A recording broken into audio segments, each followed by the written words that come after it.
Some people come in and they just tell me right away, look, I don't really want to do any of that cracking stuff, or I'm really not understanding of that, and that's perfectly fine. We meet the individual where they are.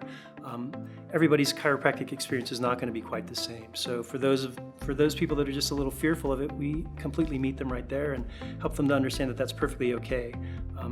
The cracking is a metaphor, really. It's just air being released. We just explained that. Not everybody needs that. We can do everything short of that, where we can get movement back into the joints that helps their body to thrive again.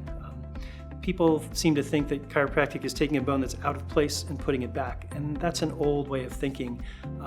A way that I liken it is just to help them understand that any joint, not just their spine, it can be like a little rusty bicycle chain that just needs a little bit of freedom to get it moving again. And when it starts moving, then everything is just better and more healthy. And I think that they understand that approach.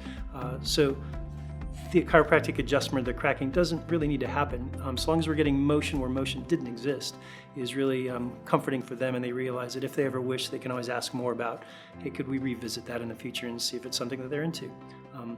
But we also understand that some people, it's just not for them. For the elderly, for the children, for the people with small bones, there are little instruments too that just provide a little tiny stylus, a little stimulus that can move a bone or just create a little influence of information to the brain, and the brain understands what it needs to do and sends back. Again, we help people understand it's not about shoving a bone back where it used to be.